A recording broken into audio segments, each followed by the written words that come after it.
My friends, today, I want to talk to you about a situation any human will run into sooner or later in this journey called life.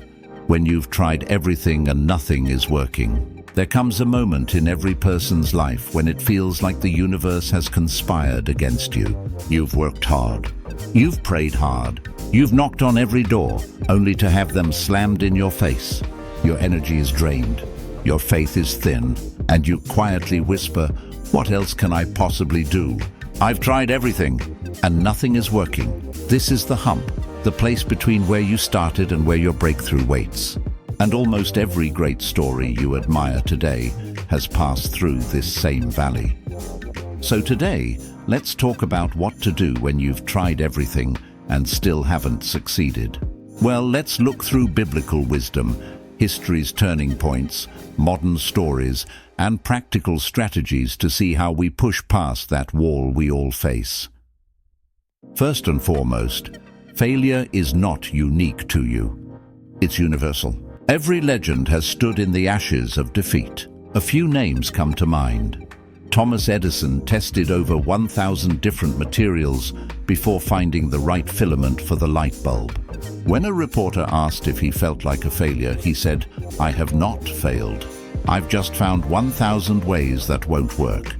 Abraham Lincoln lost multiple elections, failed in business, and suffered depression, yet became one of America's greatest presidents.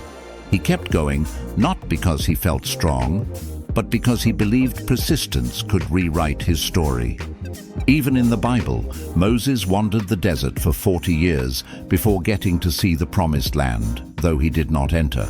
David hid in caves from Saul for years before wearing the crown. Joseph sat in prison before ruling Egypt. If you feel stuck, it's not a sign you're done. It's a sign you're on the same path as every great overcomer. Joseph's story teaches us that temporary setbacks are not permanent verdicts. Your current place is not your final place. In 1 Kings 19, Elijah defeats hundreds of false prophets, yet shortly after, collapses in despair, saying, "I've had enough. Lord, take my life." Even prophets hit the wall. But God didn't scold him. Instead, he fed him, let him rest, and spoke gently to him.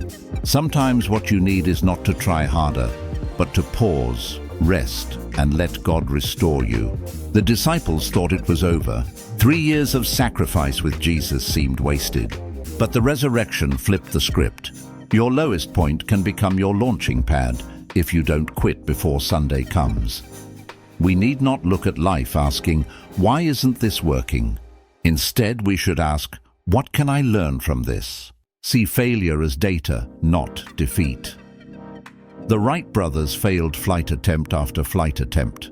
They were mocked by newspapers, but they kept experimenting, adjusting the wings, engines, and controls until they finally took off in 1903.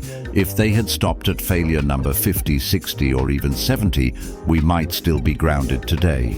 The lesson here is that persistence multiplies progress invisibly until one day it becomes visible to the world.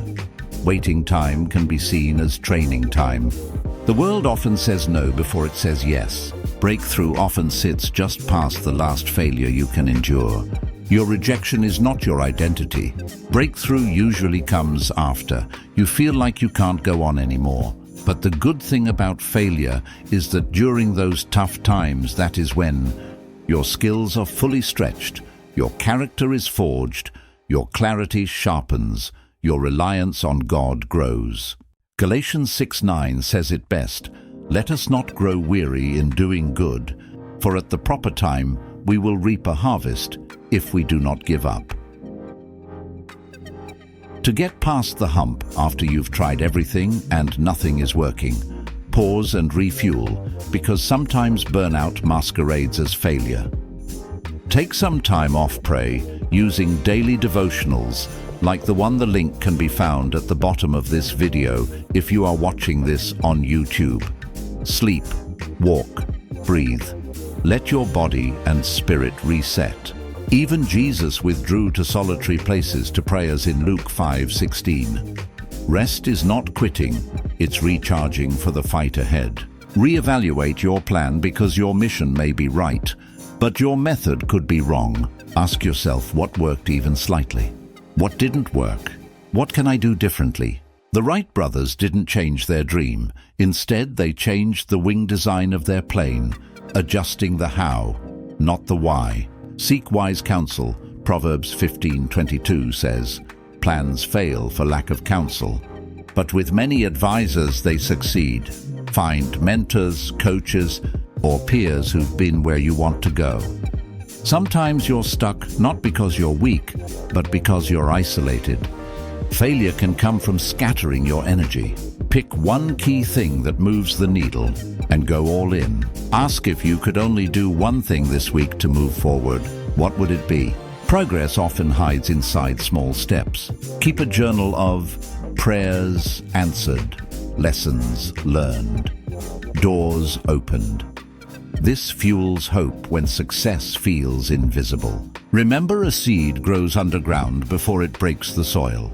When you remember why you started, you'll survive the how. Write down who you're doing this for, what your mission means, what your future could look like. As Habakkuk 2 verse 2 says, "Write the vision, make it plain. Though it tarries, wait for it. It will surely come. Do all you can, and then let God do what only He can." Proverbs 3 verse 5-6 says, "Trust in the Lord with all your heart, and lean not on your own understanding. In all your ways submit to Him, and He will make your paths straight."